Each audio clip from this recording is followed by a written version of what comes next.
Halo semuanya, selamat datang kembali di Upload Channel. Di video kali ini, gua akan menceritakan sebuah kisah dari seorang pria bernama Manoj yang memperjuangkan kejujuran di negaranya India. Manoj berasal dari keluarga yang miskin dan serba kesusahan. Dia bersama keluarganya tinggal di desa kecil yang bernama Belgaon. Di siang hari yang cerah, terlihat Manoj sedang membuat contekan untuk ujian sekolah. Lalu, tiba-tiba seorang pria datang dan membawa sebuah surat skorsing untuk ayah Manoj yang bernama Ramfir. Ini dikarenakan Ramfir tidak mau menandatangani berkas pembagian benih kepada para petani. Namun, karena tahu bahwa klaim berkas itu palsu dan digunakan untuk korupsi wali kota, maka dia tidak mau menandatangani berkas itu. Kemudian, atasannya di kantor marah dan memberikan diskors kepada dia. Ramfir pun melempar sepatu yang dia pakai kepada atasannya. Nenek Manoj tidak terima Ramfir diberikan diskors. Lalu dia menyuruh Males, abang dari Manoj, untuk mengambil senapan yang akan digunakan untuk menembak pria itu. Beruntungnya, saat senapan itu menembakkan peluru, arah dari senapan itu dibelokkan oleh ibu Manoj. Setelah itu, datanglah polisi. Dan mau tidak mau, surat diskors itu harus ditempel di tembok rumah mereka. Di keesokan harinya, Manoj menjalani ujian sekolah. Dia membawa banyak kertas kecil yang berisi contekan. Contek-mencontek dalam lingkungan Manoj adalah hal yang lumrah. Bahkan, gurunya sendiri membantu mereka dengan memberikan jawaban atas soal-soal ujian sekolah itu. Gurunya bahkan berkata, di tahun lalu, dia membiarkan mereka mencontek secara terang-terangan. Tapi, dari 200 siswa yang ikut ujian, hanya 25 orang saja yang bisa lulus. Kalau gini sih, bodohnya udah kebangetan banget ya. Masa cuma 25 orang aja yang lulus? Ada. Oke, balik lagi cuy. Saat gurunya memberikan pertanyaan beserta jawabannya, tiba-tiba ada seorang deputi baru yang bernama Dushan untuk melakukan sidak di sekolah itu. Dia melihat banyak contekan di ruangan kelas saat ujian sekolah berlangsung. Dia mempertanyakan hal itu kepada guru Manoj. Lalu setelah itu, tiba-tiba kepala sekolah keluar dari belakang dan memberikan penjelasan kepada Dushan. Dia berkata bahwa contek-mencontek adalah hal yang lumrah, dan dia mengajak Dushan untuk mengobrol di ruangannya. Sesampai di ruangan kepala sekolah, dia memberikan uang suap kepada Dushan. Tapi karena Dushan adalah orang yang mengutamakan kejujuran, dia menolak uang itu. Malah, Dushan memfoto uang itu sebagai bukti bahwa kepala sekolah telah mencoba untuk menyuapnya. Akhirnya, kepala sekolah itu dibawa oleh Dushan untuk diperiksa lebih lanjut. Kita kembali ke keluarga Manoj. Terlihat, Ramfir sedang bersiap-siap untuk pergi meninggalkan keluarganya. Ramfir berencana untuk pergi ke pengadilan tinggi untuk mereformasi negara. Pada malam hari, Manoj dan Males baru saja pulang. Dia membawakan sejumlah uang kepada nenek dan ibunya. Ternyata mereka berdua menjadi tukang becak untuk mengantar orang-orang demi mendapatkan uang. Lalu keesokan harinya, saat mereka sedang mengantar penumpang, mereka diberhentikan oleh seseorang. Ternyata orang itu adalah bawahan wali kota, dan dia melarang becak Manoj untuk melewati jalan yang ada di situ. Karena katanya ada peraturan di mana becak dilarang lewat di situ. Dia juga memaksa para penumpang untuk menaiki bus yang berasal dari wali kota. Males yang tidak terima akan hal ini memukul orang itu dengan sepatunya, sama persis seperti yang dilakukan ayahnya Ramfir yang memukul atasannya. Kemudian, Males dan Manoj tetap melanjutkan perjalanan mereka. Di tengah perjalanan, mereka diberhentikan oleh para polisi, dan mereka berdua akhirnya dibawa ke kantor polisi dan dimasukkan ke dalam sel. Di dalam sel, kaki mereka dipukul dengan rotan kayu oleh seorang petugas polisi. Manoj yang tidak tahan berkata bahwa dia akan menembak mereka semua dengan senapan kakeknya. Petugas itu kemudian menantang Manoj untuk mengambil senapannya di rumah. Manoj pun bergegas lari keluar dari kantor polisi itu. Tapi Manoj tidak pergi ke rumah untuk mengambil senapan, melainkan dia pergi ke rumahnya Dushan, deputi baru yang menangkap kepala sekolah Manoj. Sesampai di rumah Dushan, Manoj pun langsung menceritakan hal yang sudah terjadi. Mendengar hal itu, Dushan pun langsung datang ke kantornya dan memeriksa kejadian ini. Seorang pria yang merupakan bawahan wali kota mengaku bahwa dia menaiki becak mereka dan menuduh mereka menyelundupkan alkohol. Dan dia juga berkata bahwa ketika dia sedang menelpon polisi, Manoj dan Males melindas kakinya dengan becak yang mereka kendarai. Dushan yang mendengar penjelasan itu tahu bahwa para polisi dan orang bawahan wali kota itu tengah berbohong. Dusyan pun memukul kaki orang itu dan dia pun lari keluar. Akhirnya, Dusyan memperbolehkan Males dan Manots untuk pulang. Dalam perjalanan pulang, Manots dan Males disusul oleh Dusyan yang sedang mengendarai mobil. Akhirnya, Dusyan menyuruh mereka masuk ke dalam mobil dan mengantar mereka pulang. Saat sampai di rumah, Manots berkata bahwa dia ingin menjadi orang yang jujur seperti Dusyan. Lalu Dusyan pun berkata, kalau begitu, mulailah untuk tidak mencontek. Mendengar kata-kata itu, Manots termotivasi sehingga dia jadi rajin belajar dan tidak mencontek lagi.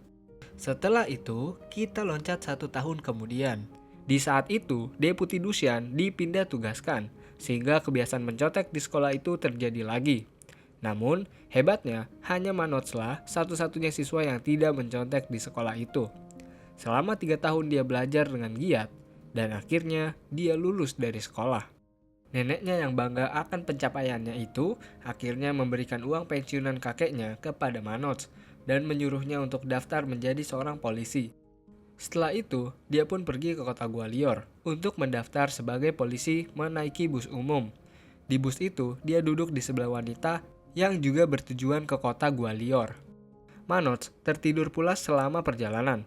Ketika dia sampai di kota Gwalior dan bangun dari tidurnya, dia pun sadar bahwa tas yang dia bawa sudah hilang. Manots bertanya kepada kenek bus itu. Dan kenek itu berkata bahwa dia melihat wanita yang duduk di sampingnya yang membawa tas merahnya. Dan ternyata wanita itu tidak turun di kota Gwalior, melainkan dia turun 1 jam sebelumnya di kota Barua. Karena panik, Manots pun mencari kesana kemari wanita itu hingga malam pun tiba. Terlihat, Manots sedih karena semua uang yang diberikan neneknya ada di tas itu. Karena tidak memiliki uang untuk menyewa tempat tinggal, ia pun tidur di depan tempat pendaftaran polisi hingga pagi. Namun, semakin kecewanya Manots ketika mengetahui bahwa pemerintah sudah berhenti melakukan perekrutan karena kondisi keuangan yang sedang bangkrut. Beberapa hari telah berlalu. Terlihat Manots dengan kondisi lusuh dan mengenaskan menjadi gelandangan di sana. Dia pun meminta makan kepada seorang pemilik restoran yang kita panggil saja sebagai Pamanji. Pamanji akhirnya memberikan 1 porsi makanan kepada Manots. Dan saat itulah dia bertemu dengan seorang pria yang bernama Pritam Pandey.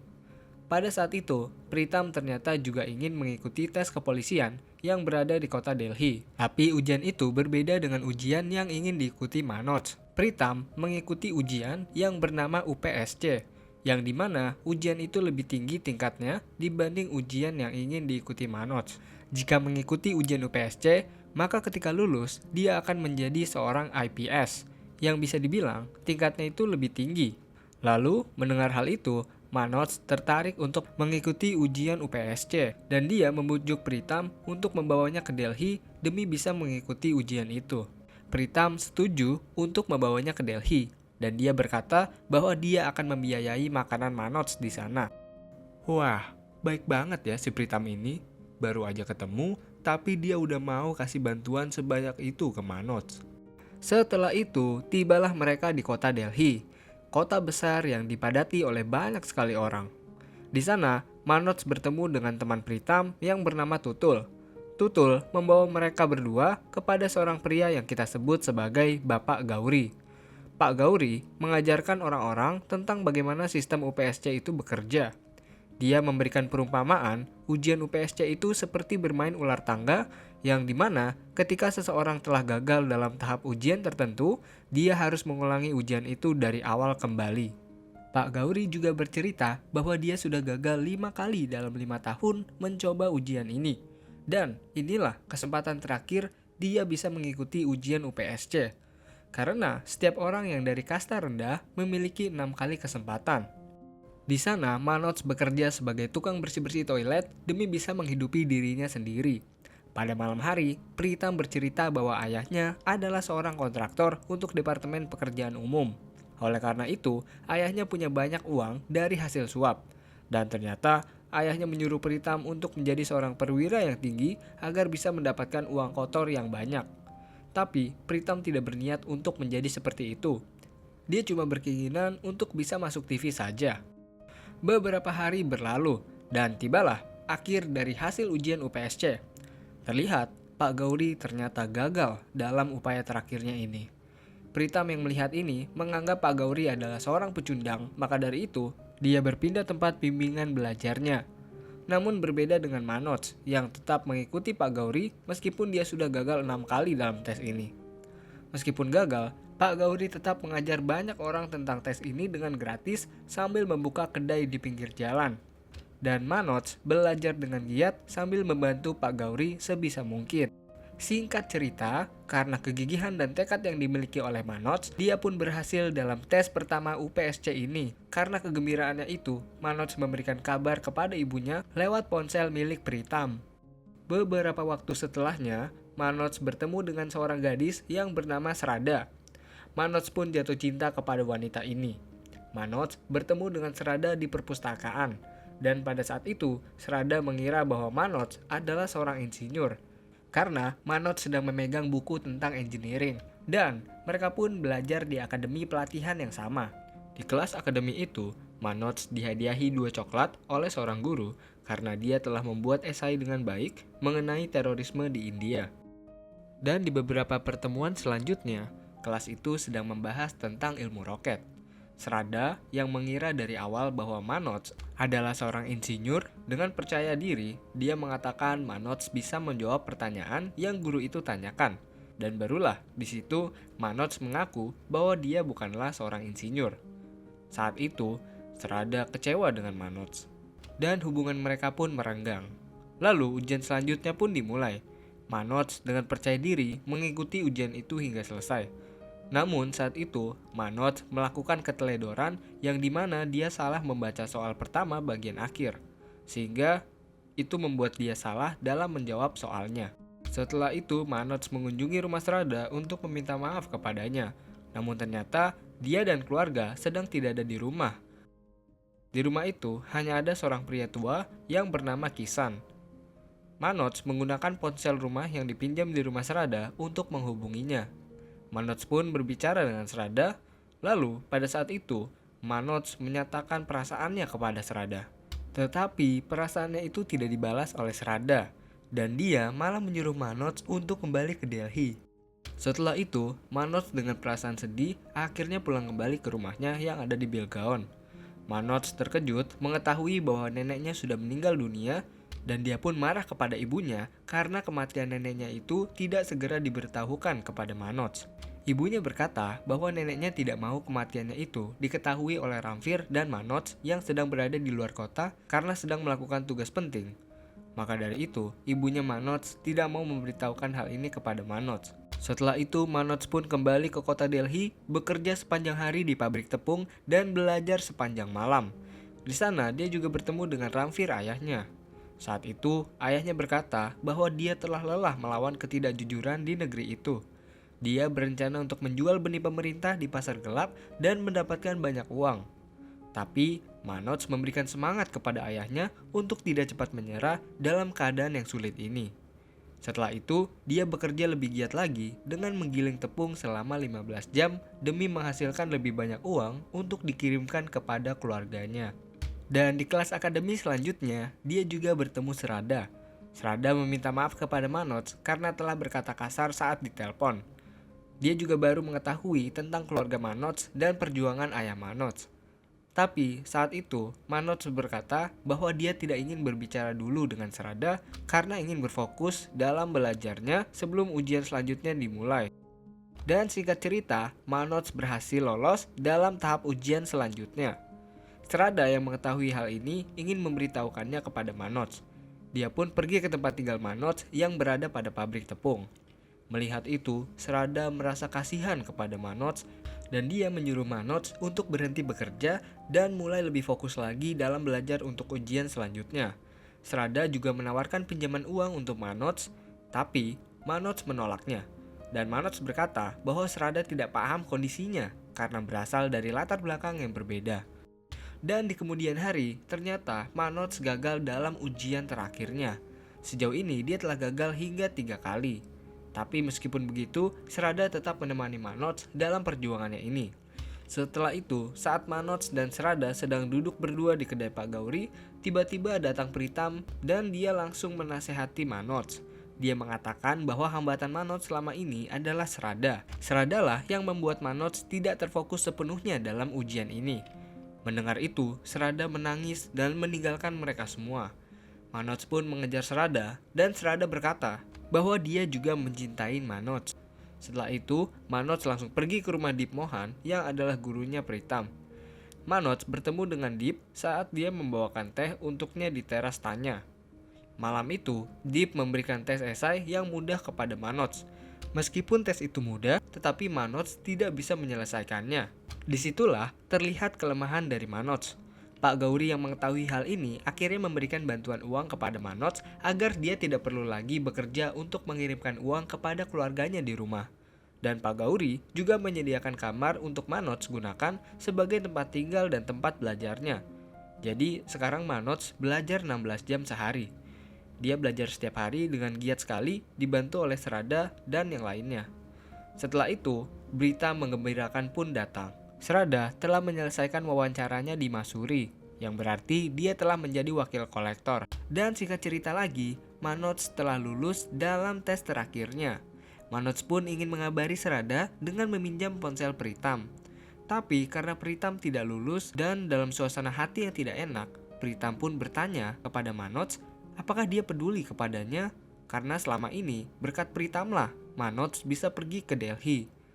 Namun, Manots tidak peduli dengan kata-kata Pritam itu, karena dia sedang buru-buru ingin mengabari Serada dan keluarganya. Ketika dia menghubungi Serada, ternyata yang mengangkat teleponnya adalah ibu dari Serada.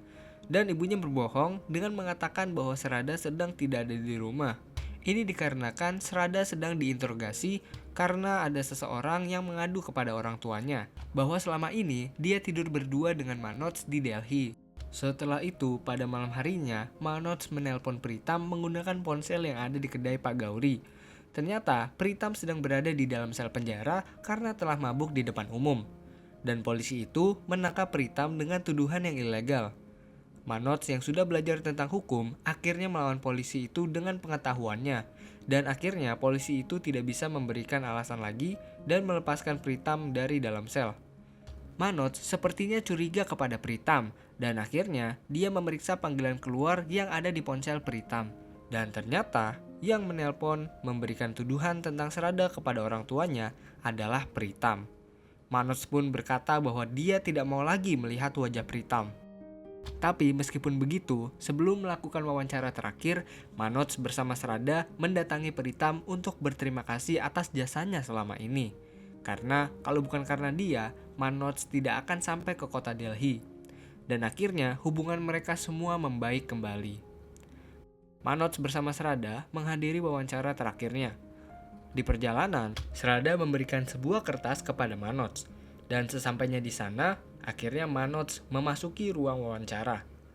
Pertama masuk ke ruangan itu, dia sangat gugup sehingga dia menjawab pertanyaan mereka dengan kaku. Lalu dia disuruh keluar karena wawancara sudah selesai. Di luar, dia membaca surat yang Serada berikan. Isi surat itu adalah kata-kata romantis dari Serada sekaligus ajakan Serada untuk menikah dengannya. Setelah membaca itu, Manots pun menjadi semangat, lalu dia dipanggil lagi untuk masuk ke dalam dan melakukan wawancara kembali. Di situ dia ditanya, kalau dia gagal dalam wawancara ini, apa yang akan dilakukan? Dia pun menjawab, jika dia tidak menjadi anggota IPS, maka kemungkinan dia akan menjadi guru di sebuah sekolah dan dia akan tetap berjuang dalam kejujuran. Dia akan terus mengutamakan kejujuran dalam kehidupannya dan mengajarkan kejujuran ini kepada anak-anak sekolah. Dan wawancara pun selesai. 1,5 bulan kemudian, Manots dan Serada mengecek hasil kelulusan Manots. Dan ternyata kabar gembira pun datang. Manots telah lulus menjadi seorang IPS. Semua orang yang mengenalnya turut gembira mendengar kabar ini, terutama keluarganya yang ada di rumah. 1 tahun pun berlalu. Manots menemui Dusyan kembali di kantor polisi. Saat memasuki ruangan Dusyan, Dusyan pun memberi hormat kepada Manots karena pangkatnya lebih tinggi. Dan saat itu, Dusyan tidak mengenali Manots. Lalu, Manots mengingatkan kembali kepada Dusyan kalau dia adalah seorang anak yang dulu pernah menjadi tukang bajai darurat. Dusyan pun sangat senang mengetahui bahwa Manots sudah melampauinya dan tetap menjadi orang yang jujur hingga saat ini. Manoj juga memberikan undangan pernikahannya kepada Dushan. Dan film pun berakhir. ये है मनोज कई जुगाड़ में सोच रिश्ता है